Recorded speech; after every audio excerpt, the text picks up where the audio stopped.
welcome to the Spotlight, live from Washington, D.C. Today, we will be looking at the implication of the resignation of our former Minister Issa Chiroma'S. And with me in the studio is an eminent panelist that will be looking deep into the implications of these resignations and the other fidgeting of our northern elites.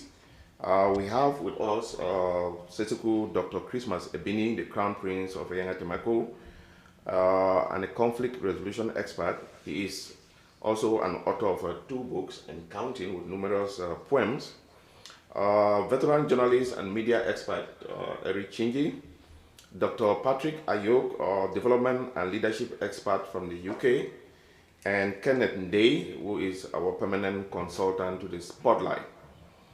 As Cameroon nears a historic presidential election, Issa Chiroma'S, a man whose career has been steeped in the noxious stew of breathtaking hypocrisy and betrayal, has now emerged astonishingly as a self-proclaimed savior of Cameroon.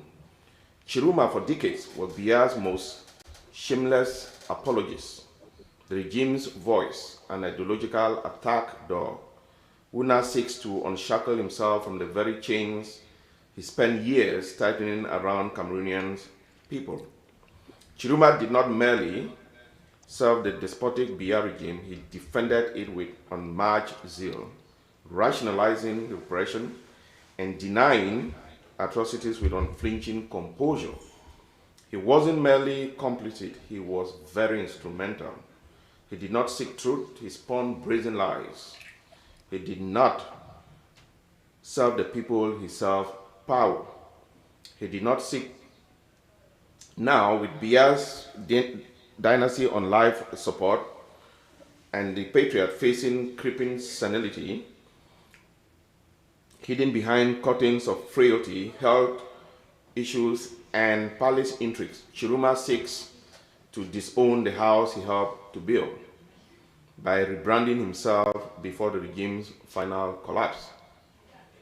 Issa Chiroma'S, Cameroonian politician, statesman, and former railway engineer who served as Minister of Empowerment and Vocational Training from 2019 to 2025.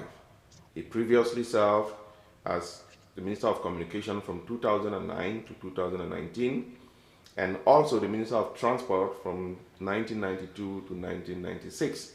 So practically he has been one of the staples within the junta in Yaoundé. So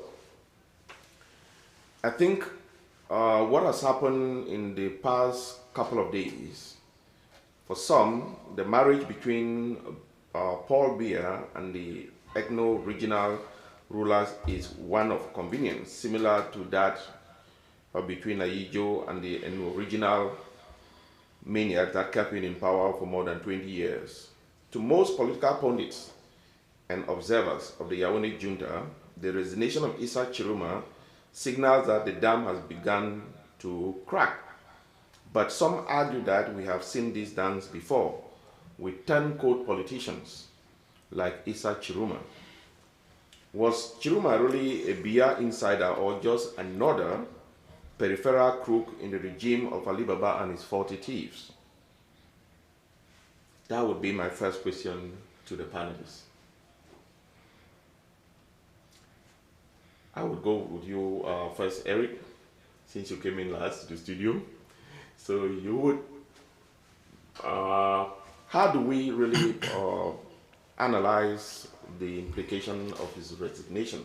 Was he really a political insider, or he was just one other Cameroonian minister at the periphery of the Yaoundé regime?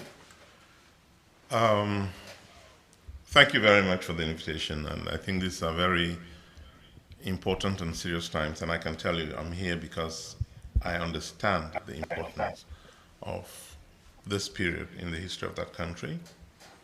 I believe I have a few things to share, and I say it with all seriousness and the intent to help move things forward in that space that we call ours, the geography that we call ours.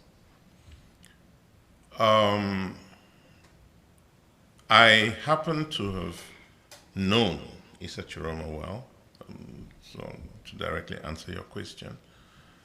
I met him back in the early 2000s, about 2000. As a matter of fact, I knew him well before 2000, but we didn't know each other as friends.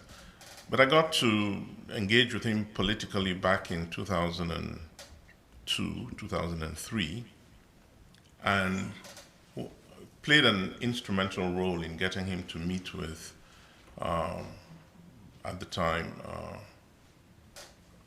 Nijon Frundi, Ndam Joya, and the other political leaders.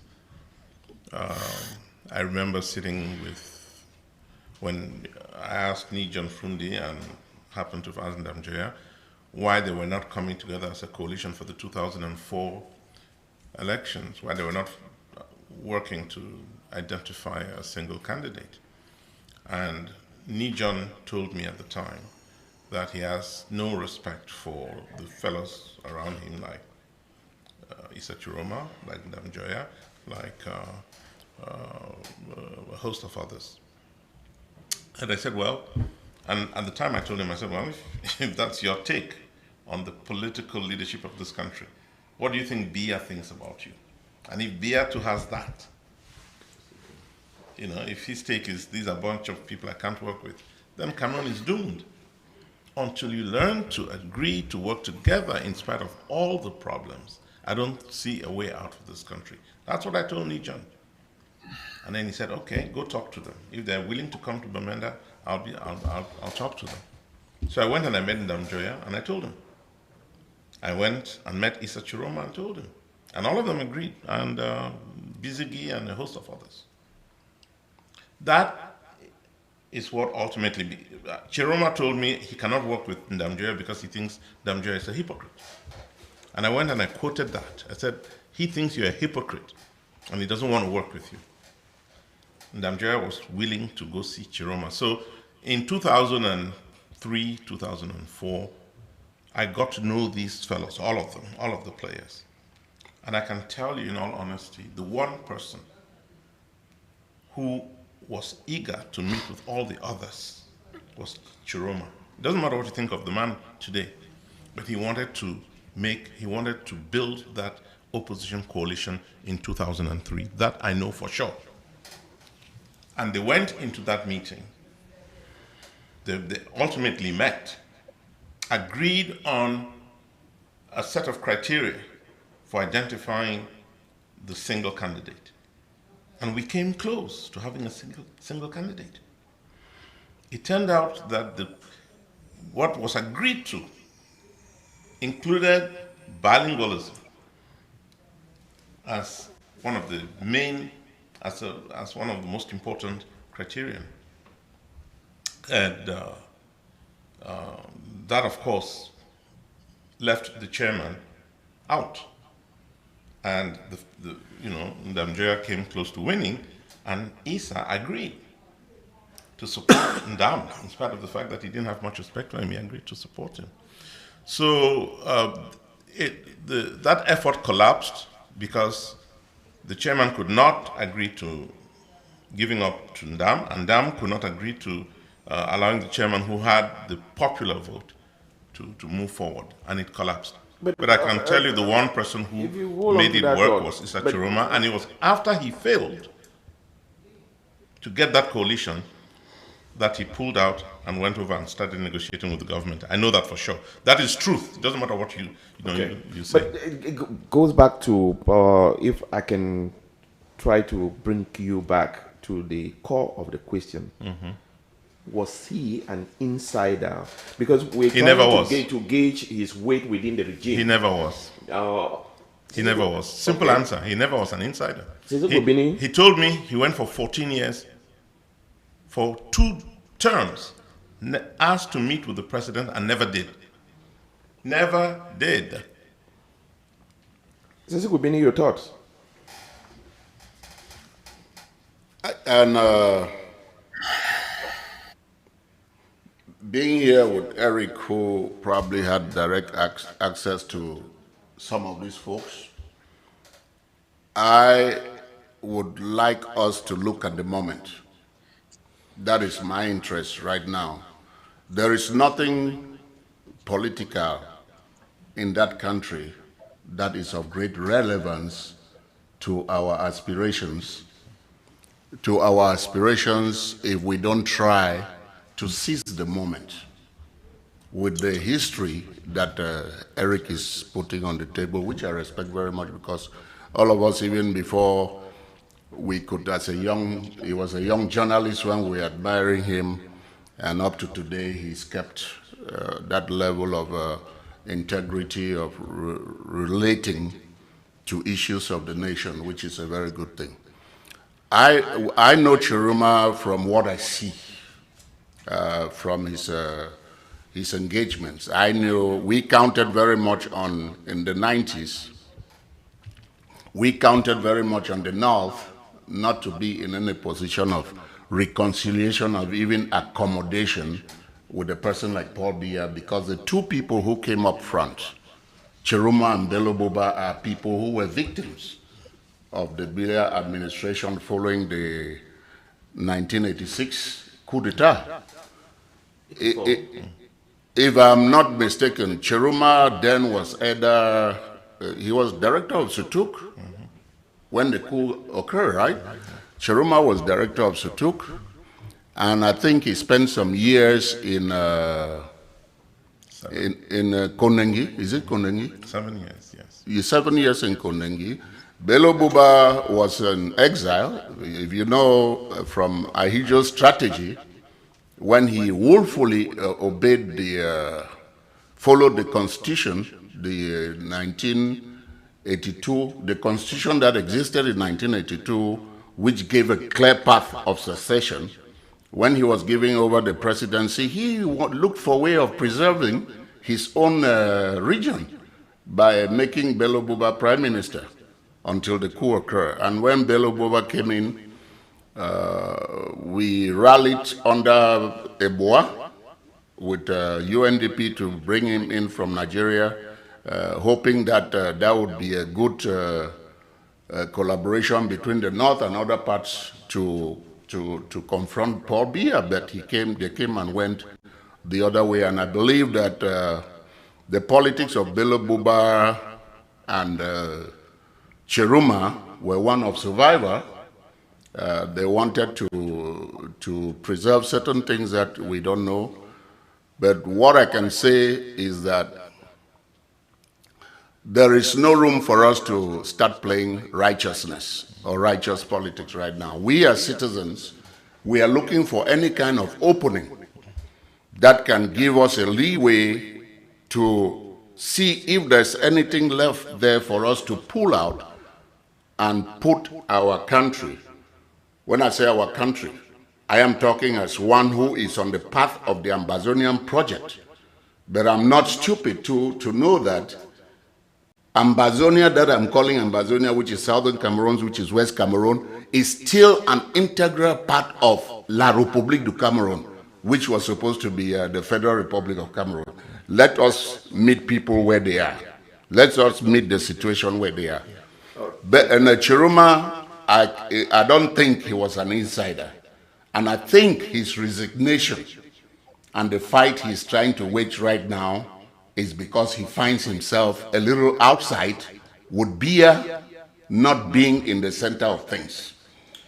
Dr. Ayok, I think I hear what the veteran journalist and Sesiku Bini are saying, but it is very hard for you not to put in context Chiroma's role as the communication minister. He can't get better than that to say he was not an insider.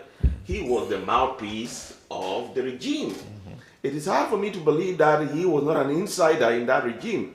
I'm just trying to see how really powerful he was as an insider, but to say he was not an insider is really hard to take, because In his resignation letter, he criticized the failed over-centralized nature of the state after 43 years. But if you look at it, from 1992 that he has been a government minister, he has been part of that system.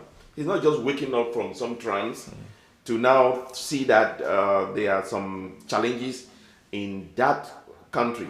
Even when the Southern Cameroon problem started, he was the one who ferociously, if you can remember, a question in his interview with one of the journalists from Equinox, he actually said the soldiers were not killing anybody. How could that young journalist even contemplate saying that the soldiers are killing people? So he has defended the regime.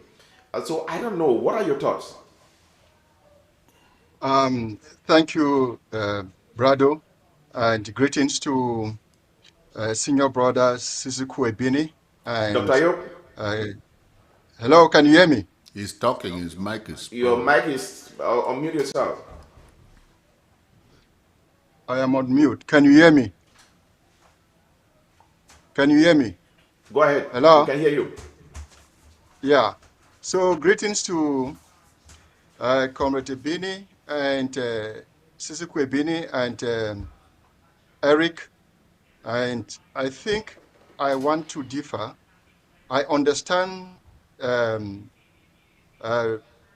Eric, he says, and I also understand Sisiku Ebini. But I think somebody like Chiroma is a pathological liar. And I think he lied to Eric. Eric has recalled or tried to relate how he engaged with Tchiroma in the past, and he seems to trust him. But how do you reconcile Tchiroma, your engagement with Tchiroma in the background and his public appearance? When you look at the practical things, walking the talk, you can see that Tchiroma is a slippery person. Yeah, so we cannot, he has been an insider. He has been an insider in the sense that he was the Minister of Communication, the Minister of Transport, the Minister of Employment and Vocation. These are core positions in the Cameroon government. He has been a Biya loyalist. You cannot speak for a government if you are not part of that government and if you are not at the center of it. He is the voice of the regime. He has been the face of the regime, and he has been a defender of the regime. And you cannot, in any shape or form, say he is not an insider. He's an insider. Then now, when you look at what he has been doing, when he formed the Front for National Salvation of Cameroon in 2007, if you look at his activity and his action, one can just look at him to be a joker.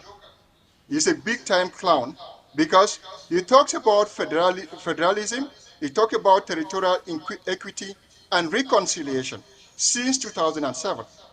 And 2016 provided the opportunity for him to talk about these things, articulate these things, and even demonstrate them. But he stood for the regime. He did exactly what Biya wanted him to do. He stood against the people of Southern Cameroon. How can you stand against a people pushing for federalism and you said federalism is not on the agenda? A system of government cannot be talked about, the form of government, we cannot talk about it.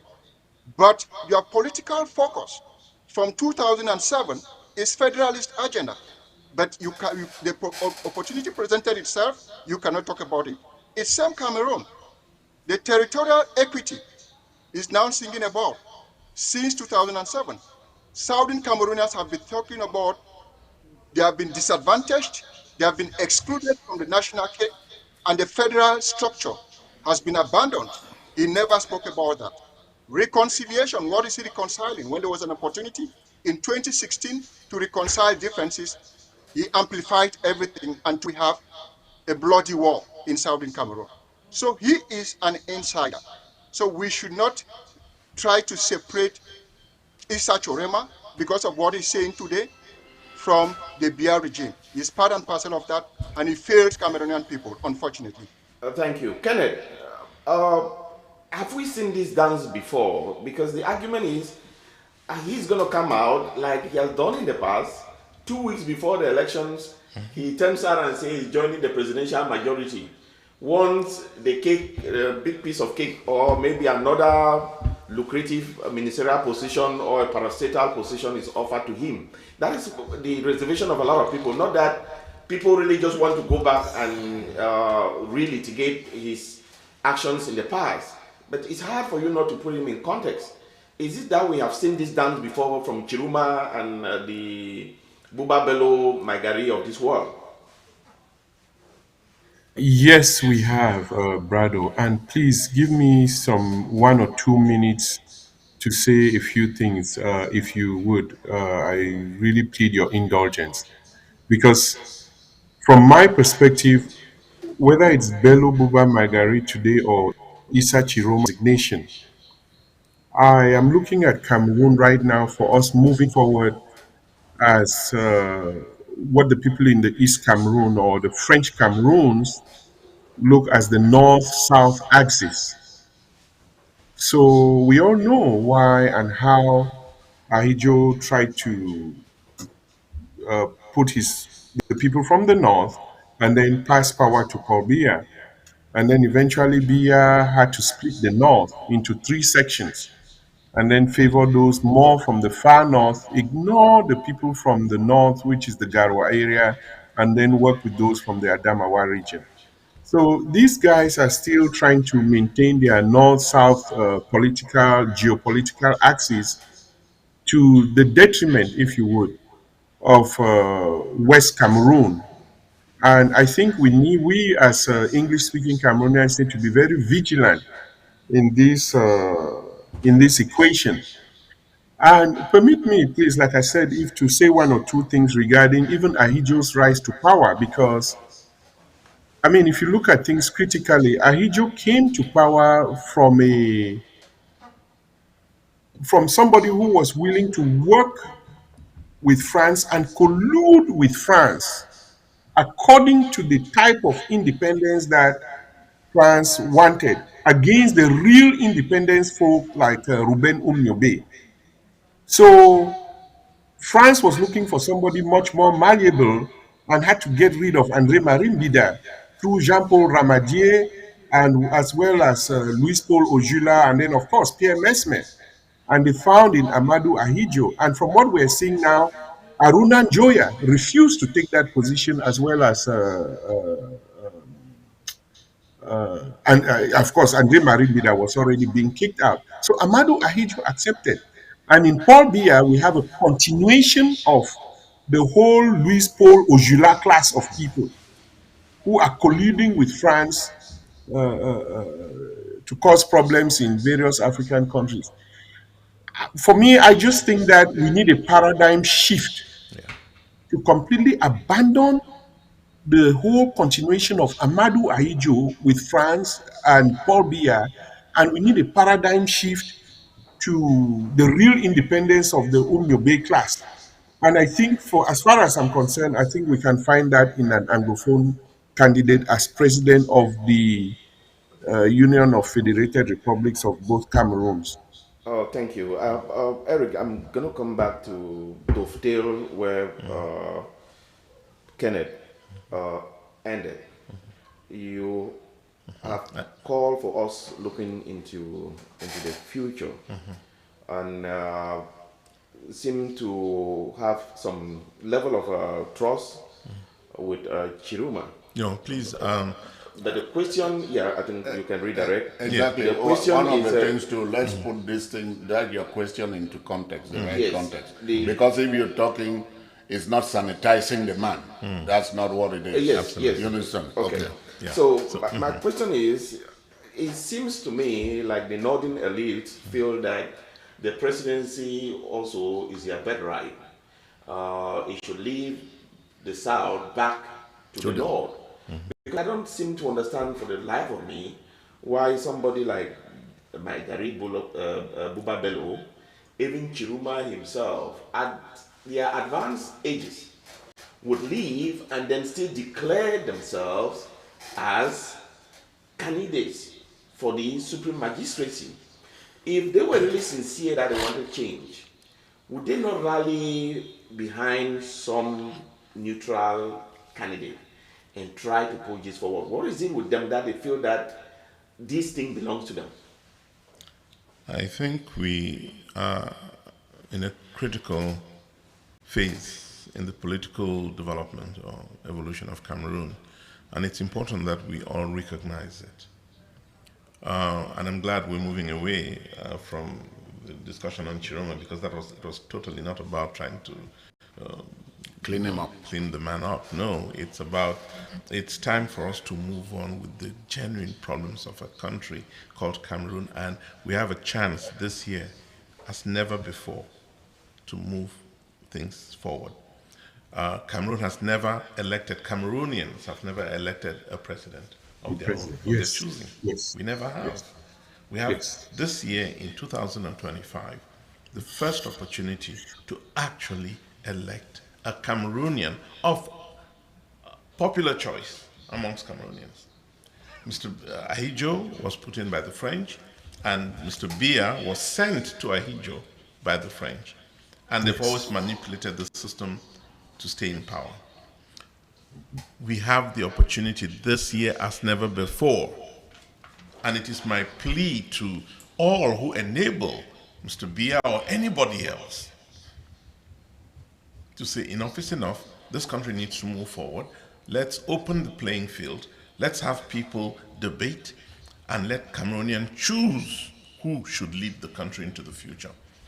It is time, and I know that the only way we can get to that is by making sure that Mr. Biya is no longer a candidate. That opens up the playing field, and let people then negotiate with each other. Let the North negotiate with the South, or the West, or the East, or the South. Let people of various political persuasions come together and discuss and trade, exchange, agree on the give and take. The Northerners now want to come in as a bloc. They're a powerful economic bloc. But it's time now for the English-speaking Cameroonians to say, what's in the deal for us? What are you giving us in return? Or for the Northerners to say, what do we get if we give you our votes? It should come down to voting. And as long as Mr. Biya is in play, that name, it's not the person, because Mr. Biya himself is no longer relevant as a human being, but the name continues to be relevant. And there are all of those enablers around him who are using that name. Let us move away from it. Let us finally say we'll take back the country, we'll organize elections as they should be, we'll pick a candidate who comes up with the best programs, and we can move forward. It's time to make Mr. Biya the past. It's very important. But it is also important to find people who come up with a viable program for taking Cameroon forward. How do we get to this point, to piggyback to the veteran journalist, how do we get to this point that he is saying? Well, here's the thing. As luckily we are people who take the risk to talk, right? We also have a duty. We also have a duty to reshape the thinking of our people. Now, we are the same people who say the Prime Minister or any position that a Southern Cameroonian or Anglophone holds in the government is symbolic. It doesn't have any power. So it is also possible that Tchiroma could hold all of those positions and still not have the power, and still not be an insider. Because if he was an insider, he will not be resigning to position himself to, because he's trying to increase his own political bargaining chips by withdrawing, because he's not an insider, to be relevant for negotiations, if we look at it in that context. Now, let me correct something, though. And Eric said Cameroonians have never actually elected a president, which is true. We did. But because of the wrong institutions, we did not get the person we elected to be president, who is Frundi. Totally true. We did vote for him. And this would make the case why the SDF boycotted the 1992 legislative election, because the institutions in place did not guarantee fair elections. Even if people voted, the declaration, the institutions were not there to give the right results of the elections. But So if you assess that, you are coming back to the same place where the naysayers are saying the institutions have not changed. Exactly. So, that's the point I'm coming to.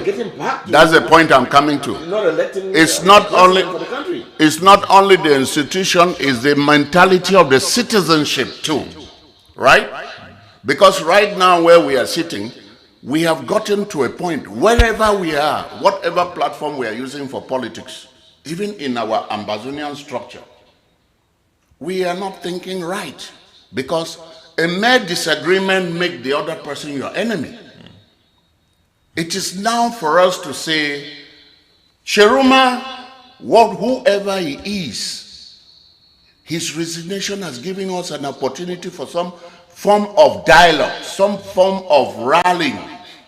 Not necessarily Tchiroma, but seeing a minister who is resigning we could use it to push for other significant actions that would take us towards where we're supposed to be as a people. I tend to want to a little bit disagree with that. Dr. Ayub, I think Tchiroma is not the first minister to resign. Gaga Haman Haji did. I think I can remember during the 1992 elections. And I think another minister also resigned. Come to resign. So we are not just going to absolve Tchiroma of his role that he played in that government simply because he has resigned. We have to make sure that as a turncoat politician that he is, tomorrow he doesn't get back to his vomit, because we're not too sure. It is not the time for us to really sit back and analyze the situation like people who have the level of exposure, the education, and the experience. That bitterness that you're talking about, even here in the US, Trump makes everybody his enemy. It doesn't mean that people might not disagree, but people have their way in which they go about politics. So I really want us to engage in this conversation like Eric was saying. How do we begin to look at those solutions that could bring about impactful change in that country? Dr. Ayo? I think from my perspective, if we want to look at those solutions that can actually bring real change in Cameroon, we need to go to the real foundation. Biya tried to build Cameroon when he just came to power. He talked about national integration, rigor and moralization, and other concepts or slogans because they are good at sloganeering. But when it comes to implement, things changed. And today we have a highly fragmented Cameroon, division at all levels. And I listened to Sisi Kwebini, and I also listened to Mr. Eric. You could realize that they tend to talk that let's fix it, but sometimes they contradict themselves because the system has deteriorated in a way that it cannot be trusted, and you cannot rely on such a dysfunctional system to build Cameroon. Then Cameroon needs a radical change, complete change, serious transformation, not what we call little change or incremental change. It needs a radical change. In the first place, when you look at what they have been talking, if I ask them, what are Cameroon values? What are Cameroon values? Because Sankara once said, a soldier without a political or ideological education is a potential criminal. Cameroonians do not have values, do not have political and ideological education. Those, especially those that were in the days of Biya and witnessed Biya's regime and tend to work within that system. And so, what are the values of Cameroon? In terms of democracy, that's how you can measure the value. Is Cameroon a democracy? The second thing you need to do that every Cameroonian needs to be proud of, what about the rule of law? And when you look at the rule of law where there are no institutions in place, you then tend to question, because the political platform is not good for any change, meaningful change or transformation. Rig election anyhow, and so Tchiroma, no matter how he speak, or John Frundi, or whosoever, will not win the election because it is in Bia's hegemony. Accept that radical change, remove those things, and put in place a transition. What are Cameroon values when it comes to mutual respect? They are not there. You have not inculcated that culture that promote that kind of value. And that is why we see wars all over the place. We see inequality and so on and so forth. What does it mean when it comes to respecting ethnic or cultural values? Those are the ways we measure those values. And if you have such a system, then it can build social cohesion. It can Can build a sense of responsibility. It can build citizenship. At the moment, Cameroon doesn't have. So Cameroon requires a radical change, not Issa Chiroma. It requires power to the people. It needs serious coordination to move towards a transition, not somebody who will continue with the hegemony. At its time, Buba Bello, Tchiroma are part of the hegemony that are people that preach zero-sum game, not the benefit of the people. We want a system that promotes positive sum game, where mutual benefit for the people is key of their agenda. Kenneth, I think you talked about the need for an English speaking candidate at this time.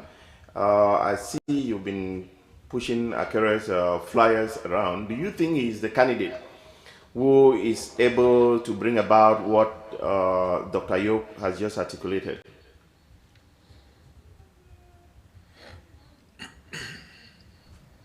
I mean, I think that the third president of Cameroon should be from the English speaking side of Cameroon. Uh, if it's Sakere Muna, I mean, quite frankly, it's perfectly in order. I don't see anything particularly wrong with that, given the field of candidates we currently have or who are out there.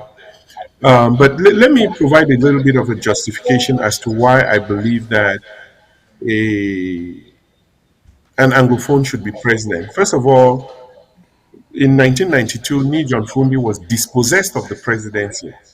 And I believe right now in Cameroon, the French Cameroonians on their part, I think they realize that they, the Francophones, they've had a go on this thing, and things have not worked. So to them, why not try the Anglophone system or the Anglophone to come and see, let them give it a go as well.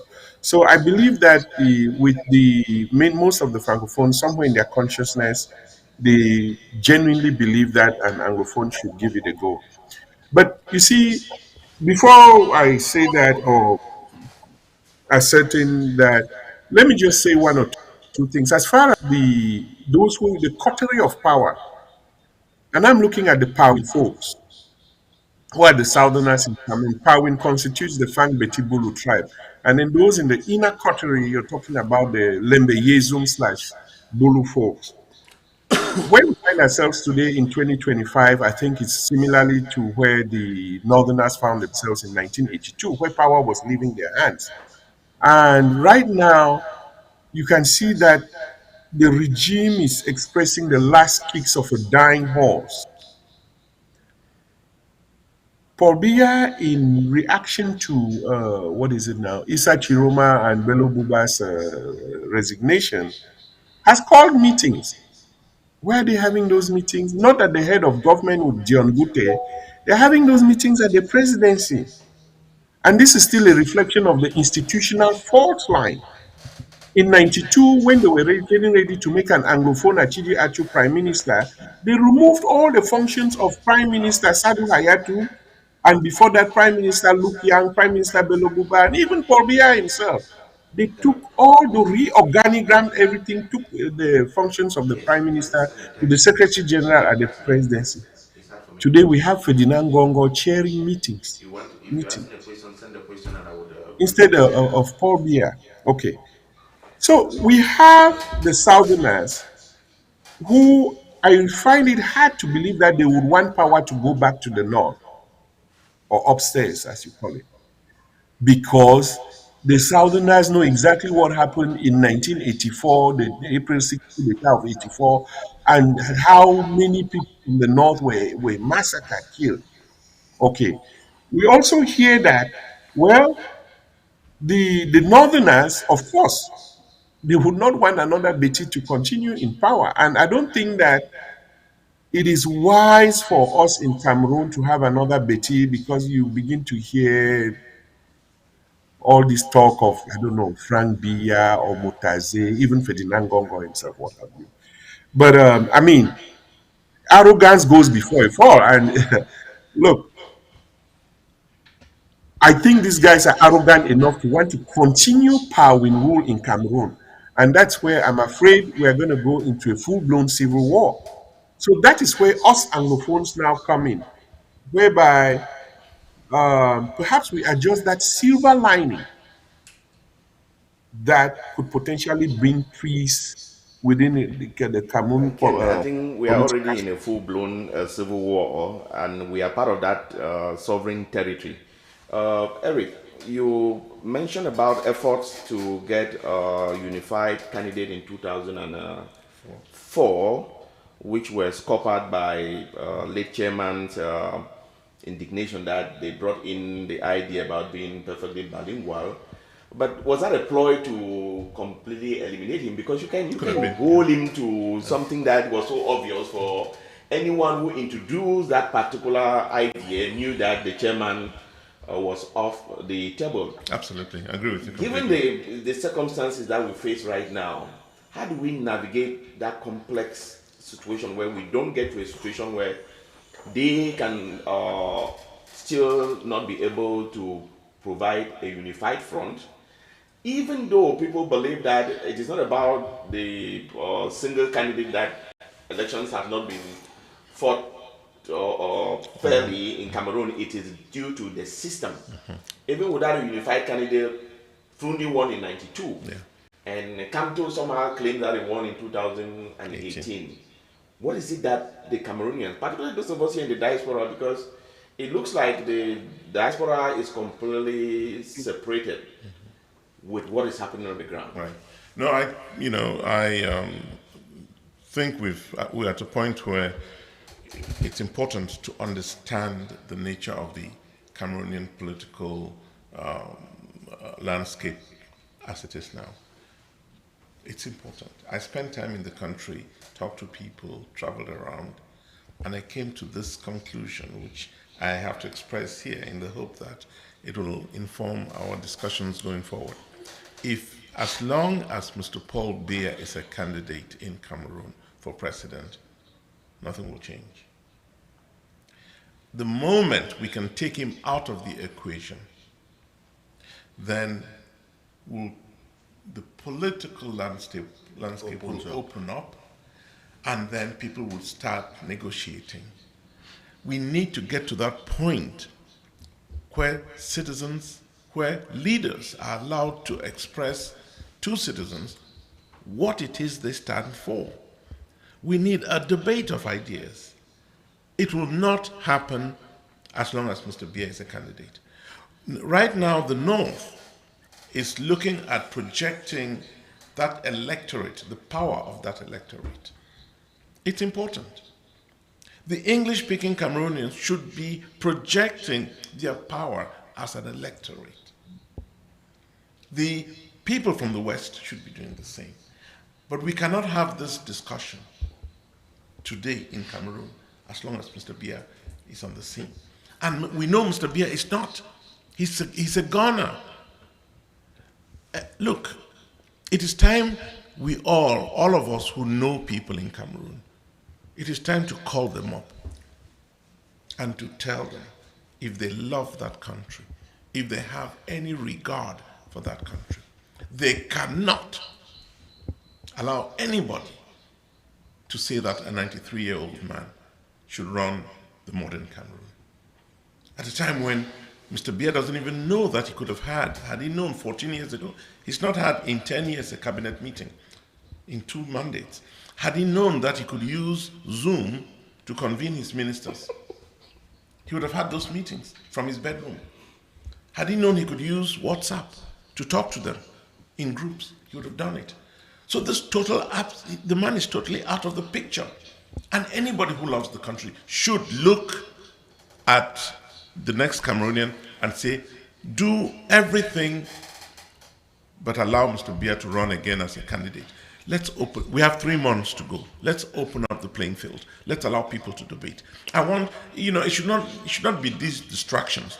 Tchiroma is a distraction. Bubabelo is a distraction. The problems of tribalism and Kamto is from this and Akarebona is from that, these are all distractions. Let us open up this playing field. Let us have people tell us what they represent. And I can tell you, as a journalist, as someone who's been in the media, my work as a Cameroonian, and each of us should ask ourselves, what do I bring to the table? What I bring to the table is working with the media in Cameroon. And I've spent the last few months telling journalists, and they know it, please do not be partisan. In that profession, we are not allowed to be partisan. You can have your ideological stance, but keep it away from your work when you're in front of that microphone or writing on that paper. Let the media, now, this is so critical, this is so important, and I have to say it now. We are 3 months from these elections. It is time for us to put Mr. Biya where he belongs in history, move on, and then allow the others to tell us what they represent, and let people negotiate for the future. And thank you for really introducing that, particularly the idea about the independence of the media in Cameroon. The difficulty has not really been that they are not independent. The system in place had created that dependence, which makes it very difficult. Somebody trying to put food on the table, which most of our brothers depend on some subventions from the government. So you're basically like asking somebody to say, bite the finger that is feeding you. And that brings into question the role of those of us here in the diaspora. What have we been doing to help alleviate some of this dependence of that media, which is critical in what is happening in that country?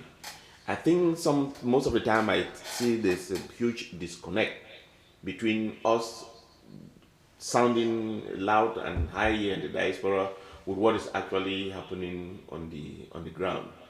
So what is your assessment on what Eric is calling for? Well, you see, the politics of Cameroon did not just happen in a vacuum. It happens too because of the ways of the people too, us. I'm glad I'm here today with my friend, brother Eric. Eric, when you were in the World Bank, you saw a product we presented in the community. You fell in love with it, from Cryer Foundation to the festival. Every time I called you, you were there because you saw it, everybody felt it. With that program, even the people in Yaoundé saw it and they were falling for it. Till today, even I'm being accused of being a government person, that it was because of something that they saw that was valuable, and even the presidency and all the like were contacting us. It didn't mean that I was CPDM. Now, I respect this panel a lot because we are agreeing but not agreeing. We have not trained our people, those of us who are the voice, who have something to say. By our actions, we've not trained our people to know that this our diversity and this our agreements are not really point of conflict, but point we can turn them into strength.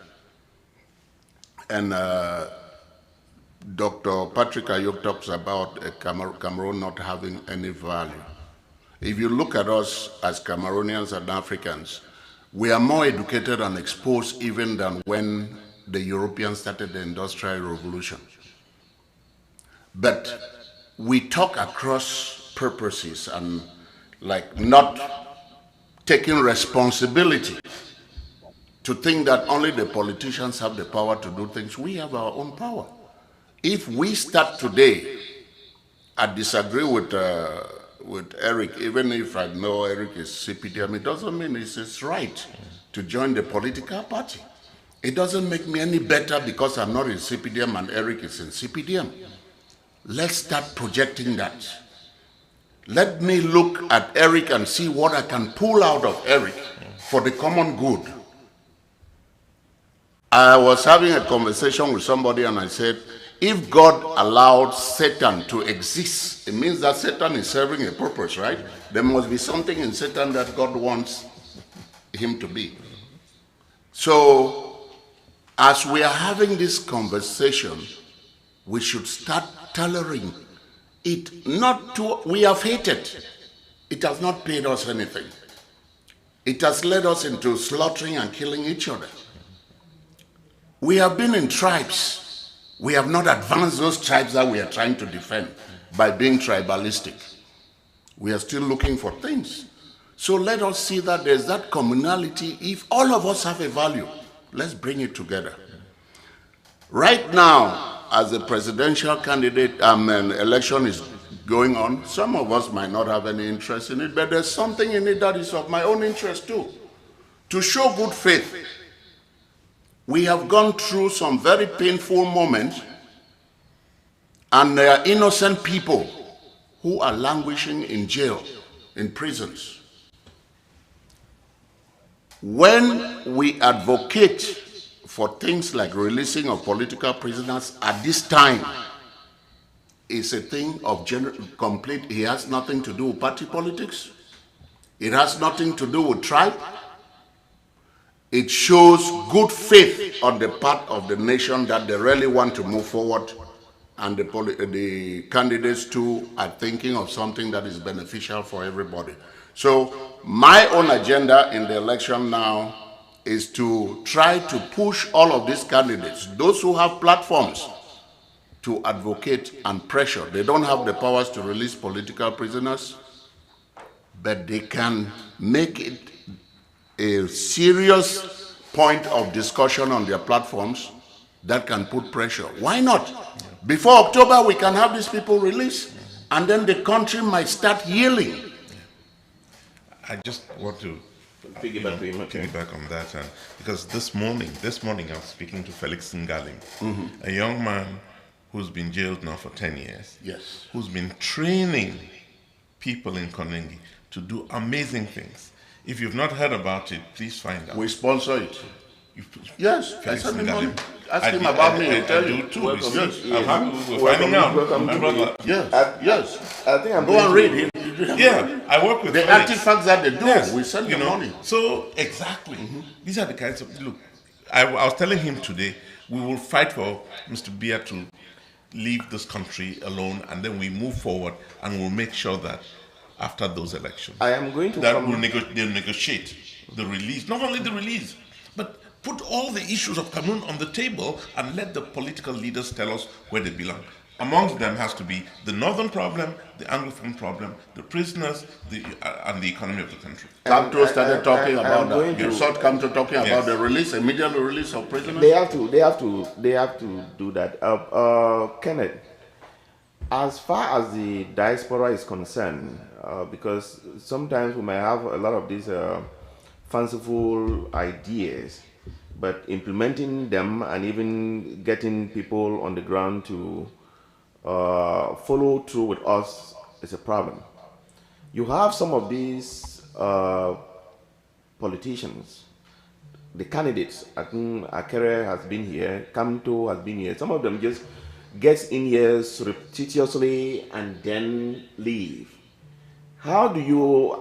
Sometimes I wonder whether they have their group of friends before they get here. They indicate to them that I'm going to be here within 2 3 days, and the general community itself is quite not aware.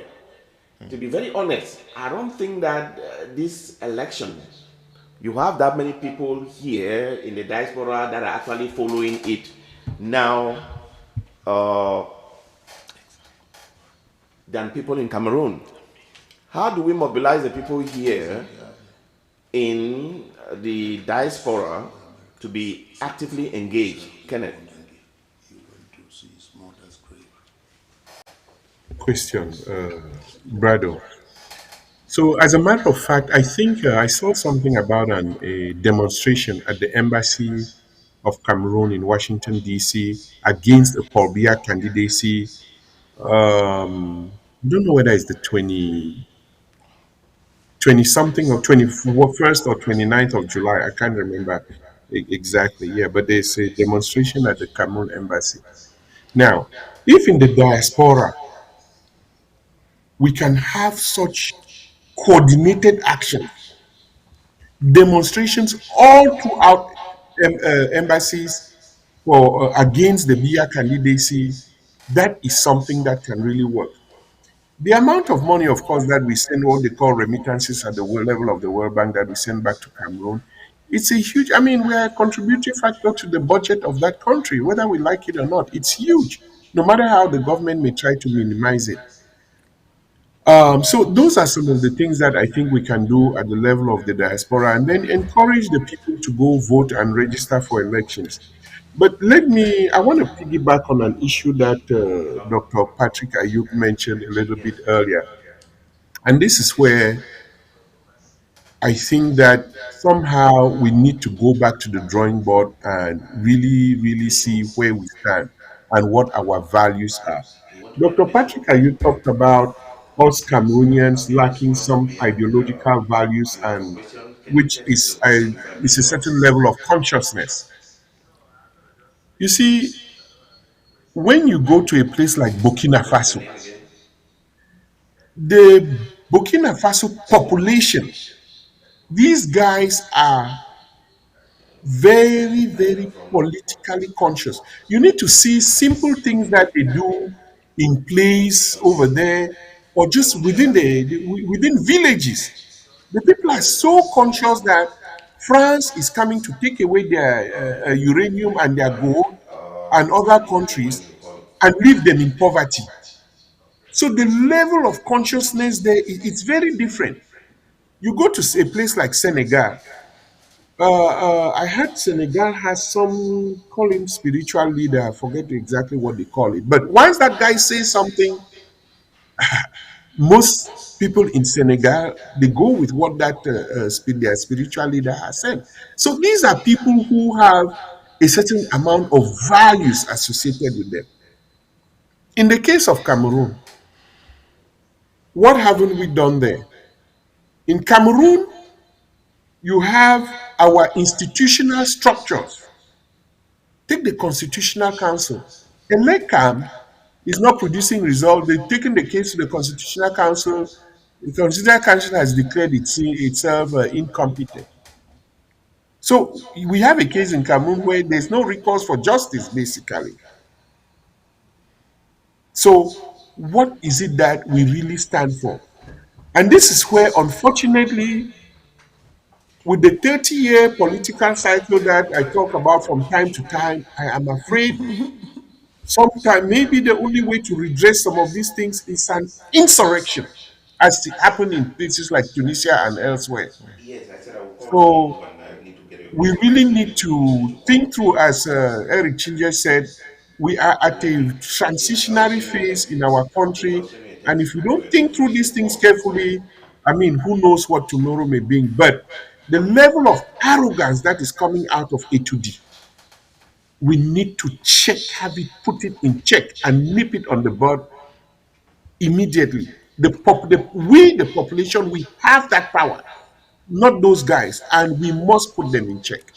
Dr. Ayok, let me bring you back here. I think it is always easy for us to say we or us, the population. The Francophones have demonstrated that they are spineless.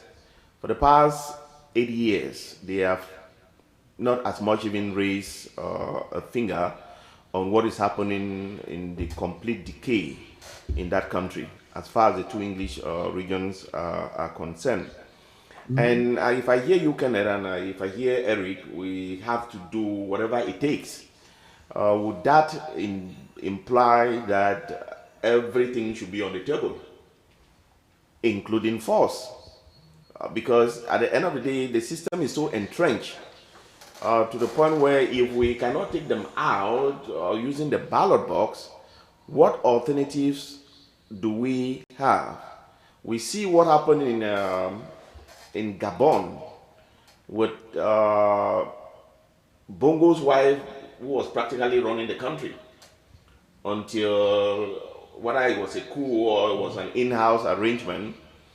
Now Bongo is in Angola. We have seen what happened in Senegal with the young generation, what is happening in the Sahel regions. Dr. Yok, people of your generation and my generation, what is it that we are doing now to also take advantage of this particular moment? What is the military in Cameroon doing to also put pressure to bear on the system? Because it's not going to only be on the civilians. There must be some kind of synergy between both the military establishment and the civilian population to bring the necessary pressure to push that regime out in office. Thank you very much. I think there are two things to look at when you want to look at Cameroon. And unfortunately, some of us are doing it to make sure La République du Cameroon is fine, because I believe that a healthy La République and a healthy Ambazonia will ensure that region will be successful and there will be development. And so the problem in Cameroon, if you look at it, I've listened to fellow panelists talk about trying to remove beer as if beer is the problem and the solution. It is not. Beer, I don't believe in individuals, people, or strong men. That is what Cameroon has been. And it forms a mercantilist kind of approach, or today we have a neo-mercantilist agenda from a zero-sum game approach for Cameroon. It is either us or nothing else. You don't care about the poor people. You don't care about dissenting voices. You don't care about liberty. You don't care about freedom of speech. You don't respect individual values. That is the zero-sum game. And that is a new and mercantilist approach that has been existing in Cameroon for decades. It starts with changing the system and building institutions. Whether you take out beer, Tchiroma is part of the virus, and it will remain there as we believe in people. If you look at other individuals, if beer is, can you hear me? Yes. Yeah. So whether you take out beer or not, Tchiroma will be there. It's part of the system. He's an insider. There are slippery fellows within the system that are part of the mercantilist and neo-mercantilist agenda, that they don't care about the people. They don't care about development. You don't care about empowerment. You don't care about that ideological education and political education that builds humanity and builds system, institutions. Yes. That's why you see that even the military, because of no value, the military cannot stand. If you can take out Bello Buba Megari. There will be no transition. It will be the same system. The only outsiders Dr. Ayo, that I can see. Dr. Ayo, I know you are speaking from the heart, but Can I say we something? also have to speak from the head. Can I say something? Yes, Siseko, I'm going to come Yeah. back to you before we Please take let me some let two me conclude. questions and Yeah. So when the wrap it only up. people that can even bring a simple aspect of their outsiders maybe is Kamto and Akeremuna. Those are outsiders. And when you look into Akeremuna, it's talking about a transition, not only a political figure to student. So that is the small difference. That is, But the only Dr. Ayub, thing, please, Dr. Ayub, that's let me quite continue. true. Politicians would always tell you something different. Yes, Olingi talks about transition. Olingi is now the yes, president in okay. Gabon. So So you the have to most be important thing mindful that what these Cameroonians politicians are they supposed to say do, when they want to get your vote. Cameroonians should Sisiku, focus Yeah, on yeah. yes, Dr. Ayub, Dr. Ayub, building thank you. and build institutions. Dr. Ayub, thank you. I was going to say Dr. Ayok should know that we share 100% his sentiments. But we are here today. For me, I came hoping that in spite of all that we know, in spite of all that exists, how can we productively step out of the box? How can we step out of the box and do something different? With all that we know, the devil exists right there. How can we, instead of knowing the devil, use that knowledge to rally for something that is going to be very different and can be productive and would begin to solve most of these problems. Thank you. So I think that's the mindset we should develop. I think I will take two questions and then we will wrap it up. Edmond, can you now ask your question? Yes, I can hear you now. Okay, go ahead. So am I on the air now? Go ahead, you're on the air. Okay.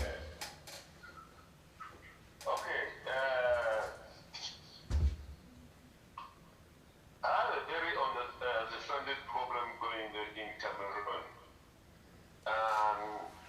My belief is Kamto is the next president of Cameroon.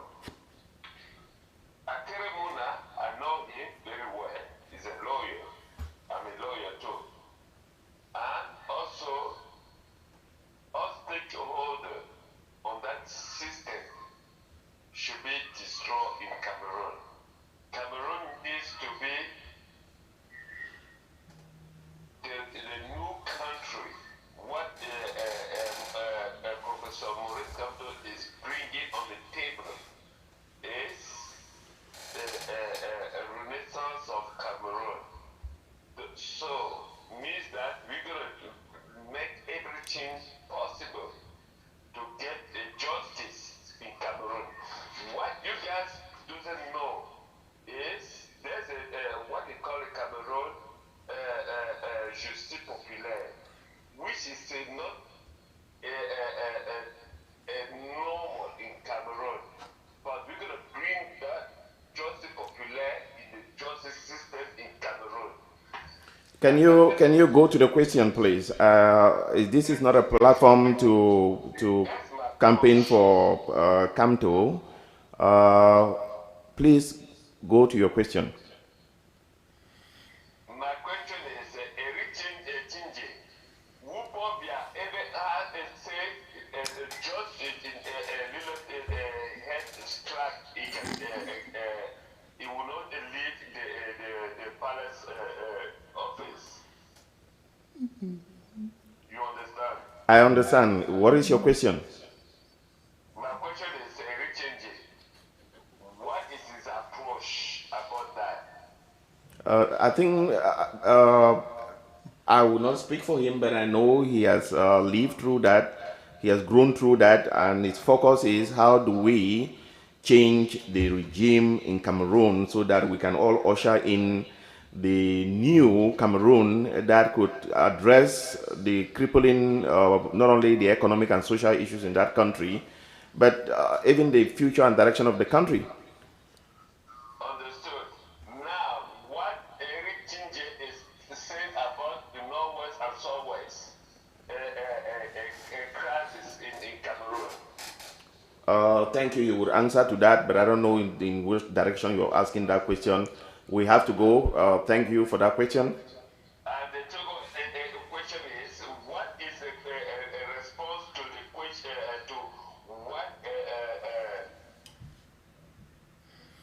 I think I get the thrust of his question, and what we're saying is let's open up the playing field, let people debate, let people negotiate, let the political parties agree on what it is they're bringing to the table and what we're offering Cameroonians. It is time that we elect a leadership.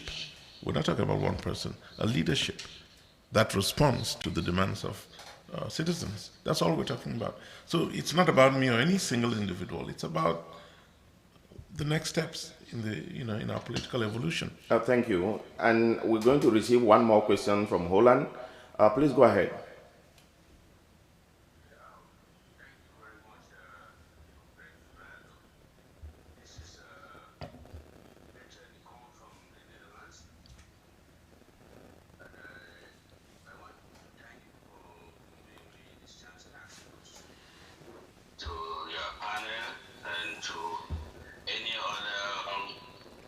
Southern Cameroonian origin, especially those vying for presidency in the Republic of Cameroon. My question goes as those gentlemen. As I can see from the panel here, I think most of you are all Southern Cameroonian. My question is, I hear you promoting the idea of Southern Cameroonian going in for election, supporting the candidacy of. The question is, legally and legitimately, taking that the Southern Cameroon and the Middle Cameroon have no duty of union. On which basis give the Southern Cameroonian the right to stand for presidency in the Republic of Cameroon? That's just my simple question. These two countries have separate chosen boundaries, and they don't have any duty of union between them. Thank you. For example, Fundi won election and was refused. Well, so on which basis has the Southern Cameroonian right to contest the election in the Republic of Cameroon? thank you for that question. Thank you for that question. I think I would allow the panelists to address that, but not to distract us from the focus. True, all of us are from the English-speaking regions. You would understand that not all of us agree in or think in the same direction, and there is a need for us to engage in constructive dialogue. I am not a legal mind, so I would not know how to properly address that intricate question. But until we sit on the table and have a proper conversation, as of now, the people of the English-speaking region that you and I call Southern Cameroon are still an integral part of Cameroon. Whether that is by law or by legitimacy, until otherwise, we have to find a way to engage in this constructive conversation. Cesar Kwebini, what is your take on that question? Well, I don't think we are sitting here calling for elections. It's not our duty. But we are sitting here asking for Cameroonians, that to include La République du Cameroon and Southern Cameroons. That includes the citizens who call themselves Ambazonia, who are still within Cameroon, to see this as a moment of change and a moment that what happens here, whether Southern Cameroonians vote or they don't vote, is going to affect their lives. So they should take an interest in following the events of these elections. And I come here, like I've said before, my main interest is that we have people who are languishing in jail for no crimes.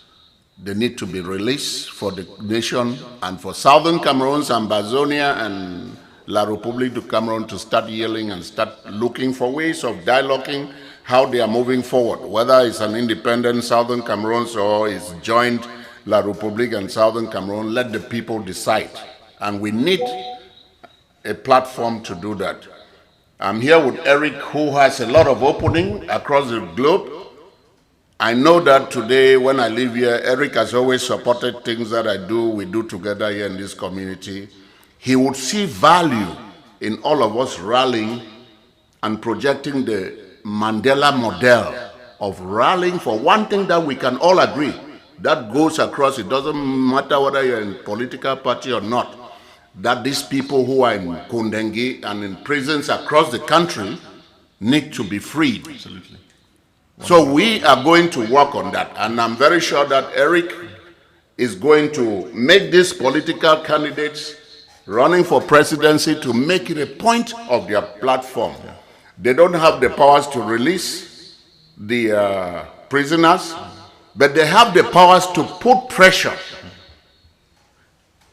on even an unwilling, dying administration of Paul Biya to release those prisoners even before the elections. Paul Biya did not want multi-party in 1990, but Frundi used the power that he had to force it. So we as a people, if we can find something that we agree on, not to disperse ourselves always on things that we don't agree on. Let us look for this one thing that I'm presenting to you now and to all the presidential candidates, all the citizens of Ambazonia, Southern Cameroon, West Cameroon, La République du Cameroon, and the good people around the world to rally for these people to be freed. Let me wear this hat right at this moment. Look at this hat and my cup. Look at my teacup. Can you see it? It's written Ayamba and Cameroon. Ayamba is the twin sister, the twin daughter of Seseko Julius Ayoktabe. When people, dictators, evil people, take good people and try to tie them, they try to erase everything that is good about them, including the families. But I was proud to represent, to be in the midst of Siseko's family as the twin daughter was tying the knot, getting married. This is what I brought from there. That's the hat. And this is the teacup that I brought to the studio today, that I brought from the wedding. And hold on, man. No, I think he did not, Siseko did not have the privilege to have that father-daughter dance or to walk his daughter. But here is part of the resistance. Yeah, very good. This is part of the resistance of the good people, and I'm wearing it. Thank you, Siseko. Thank you, Siseko, for wonderfully. I think we were both in Atlanta to continue with that resistance. There are so many ways that people can resist. It must not always be picking up arms. We can resist in multifaceted ways. One of them is to show the resilience that no matter the amount of pressure that has been put on these families, their families out there are still surviving and trying to make ends meet. Kenneth, you wanted to address the question about from the guy in Holland. Can you do that now, please?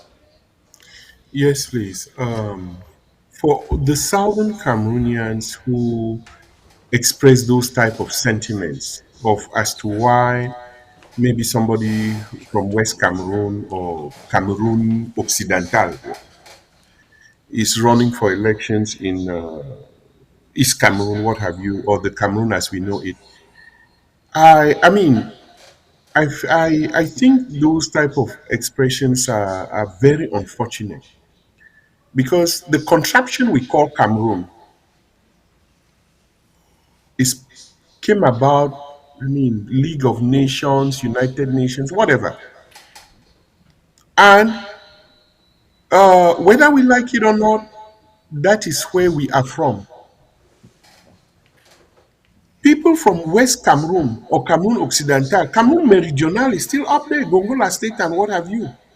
Okay? We are not stateless citizens. This is what these people, these Southern Cameroon people who express this type of sentiments need to understand. There are 185 nations or so in the world. We are not stateless. I've seen Palestinians more than 30 years ago who hold a United Nations passport, a UNPA, United Nations people or underrepresented or whatever people. It's, what is it? West Cameroon is not listed amongst unrepresented peoples, what have you, right? So that, again, contraption, however it came about, until such a time that those who want their independence are not part of that order. We have a bicameral assembly or whatever passes for a bicameral assembly in Guayaquil over there in Yaoundé, at the former Federal Capital Territory. So we are not stateless. The day we become stateless and we are issued United Nations stateless passports, okay, then we're stateless citizens. But for now, we are Cameroonians. Call it what West prawn or fried prawns or whatever. We are Cameroonians. Thank you, Kenneth. And I think you are quite right, but that does not in any way negate the opinion of people who think otherwise. It is an We opinion, have but to there learn to is agree there. on some of these things. You can understand that there's a lot of pain and that the pent Yes. up anger that the regime and the system in place have subjugated people from this region. You can understand why people come across and say, we've had enough of this. And even you, the language you're using now, today, is saying that if every option will have to be on the table, if the regime would not budge with the corruption, the fraud, and the violence against its own citizens, then every option is on the table. Kamto also asserted that position, and that prompted Atangangi to threaten him that that kind of language is unacceptable. So we can't just dismiss the people of southern Cameroon. They understand that they still belong within that entity called Cameroon, or what you call contraption.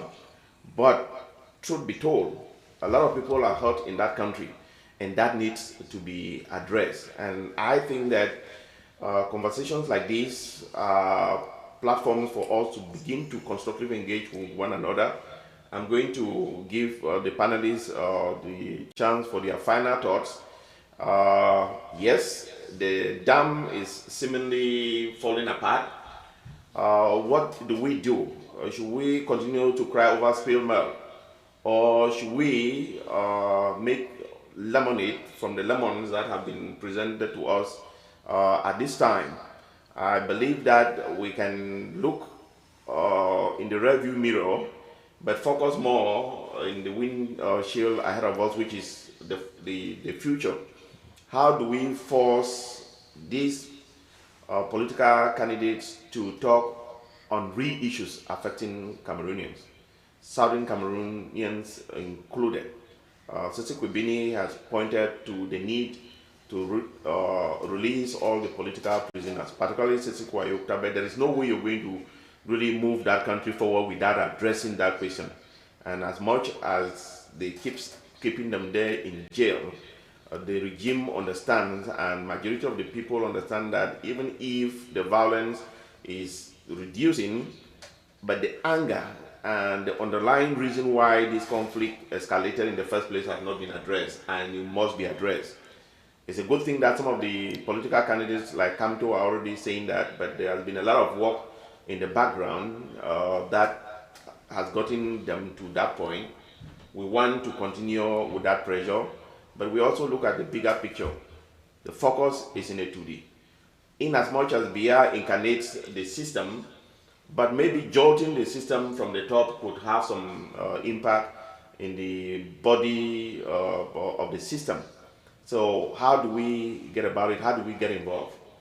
Eric? We've got 3 months to go, 3 to 4 months, to change the country forever. And the way we're going to do it, as I've said, because I've come to that conclusion, is to ensure that we level the playing field. We allow political candidates to tell us what they represent. I want to use this opportunity to thank a group of people in California led by Mundi Fomekong, many of you might know him, and a host of others who have come together to create a small fund to encourage journalists to question political leaders in Cameroon, to go out and have people. Right now there are 10 meetings taking place where the Secretary General of the Presidency is meeting with the ministers from each of the regions, ministers, senators, and members of parliament. That's at the higher level. And the reason for these meetings is to ensure that the news carries the fact that these people are happy with beer. We want journalists to go down to the ground now and talk to real citizens. Let the story also come up from there, that the problems of that country are multiple and are across the board. There's no part of Cameroon that has been spared in the 43 years of Mr. Biya's government. Obviously, the Anglophone parts of the country and the far north part of the country have suffered the most, with deaths, with stagnant economies, with absence of jobs, no investments, and so on. So it's clear, but let's not go back to the past, as Sissoko said at the beginning. Let us look to the future, and let us ensure that we can have, in the next 3 months, a veritable debate on the future of Cameroon, and we allow people to do that. Now, it's not impossible to stop Mr. Biya, and I'm totally for what Kenneth said.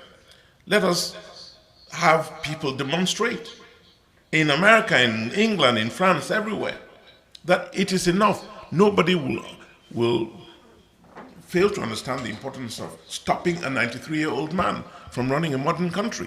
So let's do that. Let every Cameroonian, and this is my appeal, let every one of us watching today take it upon himself, herself, to ensure that in the next elections, in October maybe, even if it's postponed, that we come out of it with new leadership. There should be absolutely no question. New leadership will then give us new possibilities. Allow the regions, Anglophone regions, to renegotiate where they stand in the scheme of things. We'll allow the North to renegotiate. We'll allow the East, one of the richest parts of the country that has most of the poorest Cameroonians. This is intolerable. So, again, I'll stop at that. Please, stop Mr. Biya from running. Open up the playing field. Let's move forward with ideas for addressing the critical issues of Cameroon. If I can put you on that question, I think one other problem that has really happened for you in the media and those of us who are just getting into the media, it's been very difficult, like for the veteran journalists from Cameroon that live through that system. I know a couple of you are here, Larry, Bo, Hubbard, Innocent Cha, a couple of them. Don't you think that if you come out as a group and call for a mass demonstration in Washington, D.C., it's going to be impactful? I think I wasn't thinking about this because I've been extremely focused on Cameroon, and as you may know, I've been in Cameroon, I've gone on TV across the country, calling on the president not to run, calling for a leveling of the playing field. So it's not something I'm doing from abroad. I've done it from within the country. And if it's going to take that for us to move the needle, I'm totally open to it. And before I end, thanks for the opportunity again, I want to come back to what Sissoko said. We must, this country is suffering from the injustice of keeping people in jail who should not be there. Sissoko Ayuktabe, I went and I saw him. And strong as he is, at some point, he may break. Amadou Vamulke, for absolutely no reason, is in jail. Atangana Mebara, I can tell you, I can give you names, and look at what all these young Anglophones who've been in jail for 10 years are doing. We mentioned Felix Ngalib Ngali. and the others. Amazing things. It's time to stop it. Let the country reconcile with itself. Let justice reign finally and let Cameroon move forward. We have the opportunity, we have the possibility of making a great country together. Thank you. Sisi Kubini, your final thoughts. I was sitting here just smiling in contentment to myself. Because we may say it's not about personality, but my goal of coming to this show today is achieved a little bit to move forward. When I say achieve, is advocacy, what Eric just talked about. I believe in Eric. I disagree with him. He's my junior brother. I disagree with him.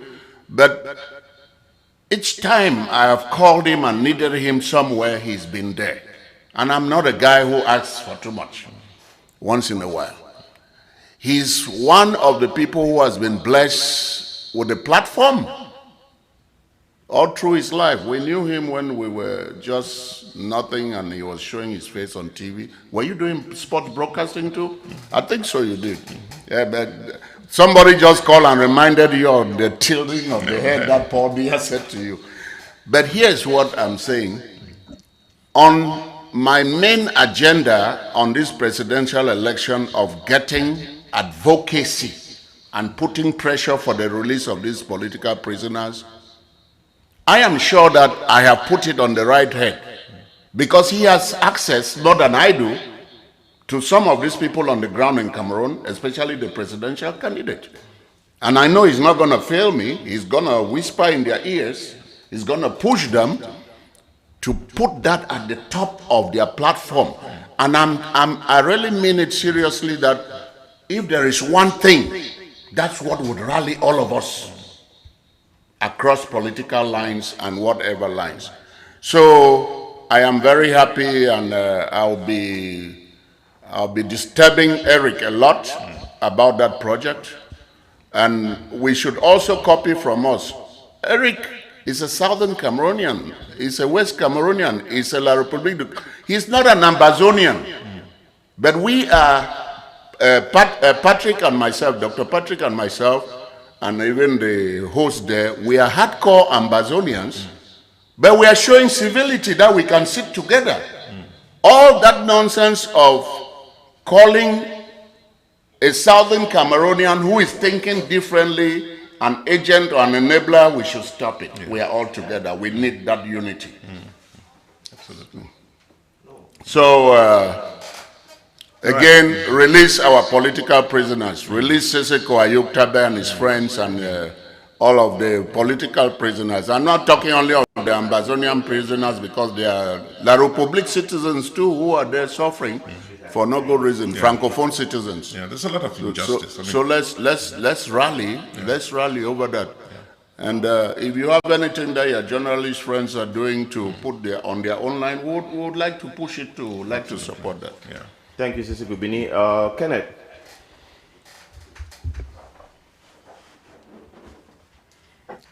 My final word, Brado, I believe, you see, I've studied quite a few revolutions and how change takes place. One of the biggest focus we can also have from abroad, and that could create the momentum for an amiable milieu to get this huge log of wood that is blocking the road to usher Cameroon into the 21st century is to focus and even have weekly demonstrations on all embassies abroad so that the incumbent president, Paul Biya, who obviously is in some state of senility, to not run for office. It is an ultimate provocation to us, to the collective intelligence of all of us Cameroonians. It is, I don't even know what to call it, but let us focus. Demonstrations all over the world, demonstrations in Yaoundé, even on a weekly basis. because there is real power in peace, and it's lasting. It lasts. Nobody else will do it for us but us Cameroonians. Kenneth, Let us do Kenneth, these demonstrations Kenneth, and we. Kenneth. Yes. I think you are in Minnesota in, is that a Boban or the Sobans convention? Boban The Convention. Bobans convention. And like I put it to our senior brother Eric here, what has really put obstacles for the people in the media, the veterans like them, not speaking with one voice. Can you also now explain to the viewers why the alumni, particularly those of you who went to those prestigious colleges and are flying from one city to another every summer, completely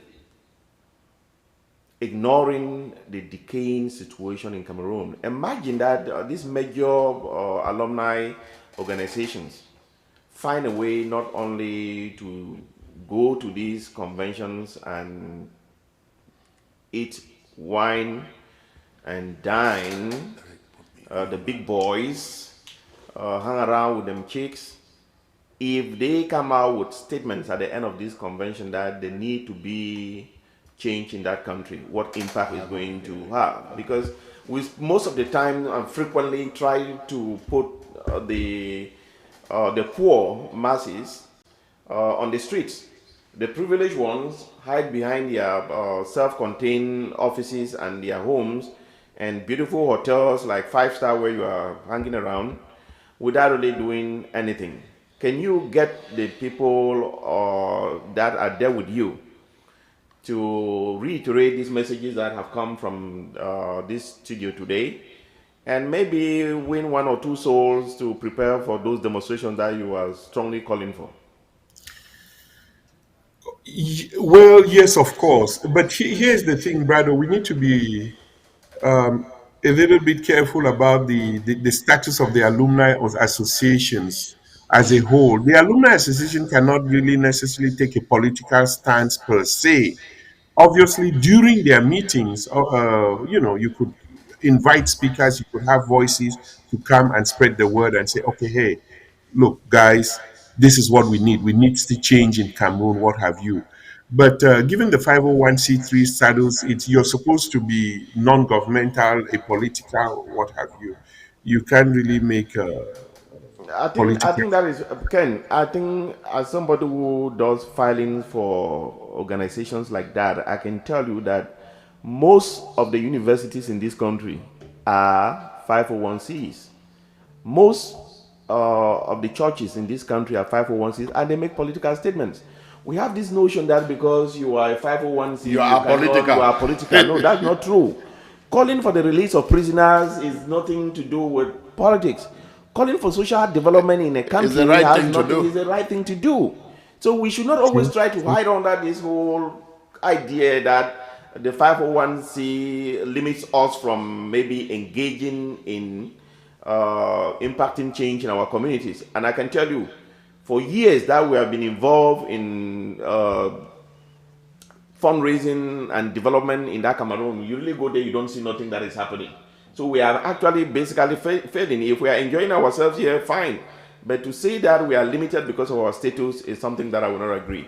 Um, Patrick, your final thoughts?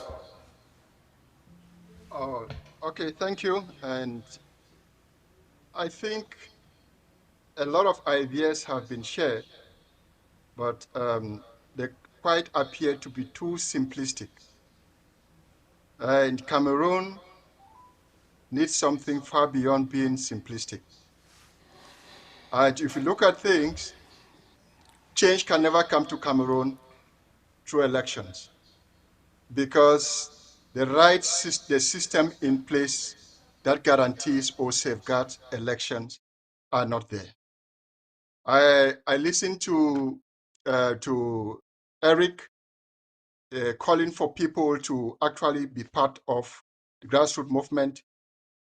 The only thing that can bring change to Cameroon is through disruptive processes. It is through radical movements. That is what has proven to be the right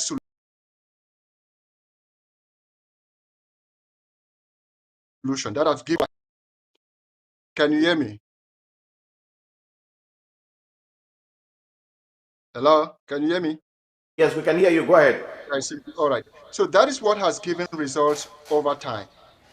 We moved from one university in Yaoundé to many universities because of disruptive change through student movements. Cameroon experienced multipartism that people are talking. It wasn't through election. It was through disruptive change processes. What can bring real change to Cameroon is Cameroonian coming together, building formations, having the right structure through grassroots movement in coordination with the civil society, and engender disruptive processes that can change the whole system. Elekam will not give you results against its system. Nobody will win against Elekam. So that is what can bring change. And secondly, I just want us to advise that we should avoid this issue of this aspect of false equivalence, using false equivalence. Southern Cameroonians have suffered. They are the most tortured part of Cameroon. If we want to be part of Cameroon, they are the most tortured, the most discriminated.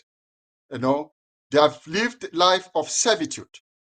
And therefore, there should be no aspect of trying to dilute by making false equivalence with whether far north or grand north or whatsoever part of Cameroon, what it has gone through. It is therefore but normal that people should speak, even the radical change or disruptive movement, people should always be ready to say, Southern Cameroonians prisoners should be released. Sisiku Ayoktabe should be released without diluting it with an aspect of false equivalence. That is what has killed the truth. There should be no aspect of false equivalence when we want to talk about what is happening in Southern Cameroon. People have been killed with helicopter gunshot. Now we talk about driving change in Cameroon in the form of election, and journalists should speak out, come together and speak truth to power. What happened to Wazizi? What happened to Martinez Zogo, who spoke truth to power? Wazizi spoke truth to power. What happened to them? So far as there is no enabling system that promotes or safeguards the power of people to speak, there can be no real change. So what we're saying is just whitewash. You need to come down to the basic, build those platforms, build institutions, and it comes through grassroots mobilization that can promote disruptive change system. That is what Cameroon needs now. Cameroon doesn't have to operate under Elekam. Elekam cannot guarantee you election results. They cannot safeguard your election. They need a new system in place. So Cameroonians should be galvanizing towards a disruptive change or radical change. That is what will bring real development. That is what will bring real change to Cameroon. And it begins with making sure that people that have gone through servitude, Sisiku Ayoktabe, and other Southern Cameroonians that are languishing in Cameroon dungeons, they should be released as soon as possible before you start talking about election. Before you start talking about election, those people should be released. Before you start talking about election. Dr. Yok, thank you. I think we are all saying the same thing. There is a need for us to separate the passion and the emotion and be practical, given the situation that we have been served by the junta in Yaoundé. I think that in as much as we disagree with the evil of the regime, what we have in place now is Elekam. Whether we agree here or not, they are going to run the election using that institution. We can continue to mount pressure to cause the system to implode, or we might decide that we are not going to be part of this conversation and allow them to continue with the manipulation. So I think that it is very important that we must engage in this conversation. It does not in any way dilute our positions. It does not in any way mean that the people who are trying to look for these solutions are not sincere. It is a recognition and an understanding that this is what we are facing. And how do we try to navigate this complex labyrinth in Cameroon to get to our final destination? We can call for the release of the prisoners until their kingdom come, but if you don't engage with them, it's not going to happen. I think this is the beginning. I am hopeful that we're going to continue with this dialogue. We would make this topic a major issue in this election. I think from when we started this program, it was our goal that this issue must be a major item in the conversation in that country. Hopefully we would get prominent people like Eric, yourself, Kenneth, Sesekwe Bini here, and others to continue in this conversation. Next week we'll let us do something here. Eric and I'm still on the phone.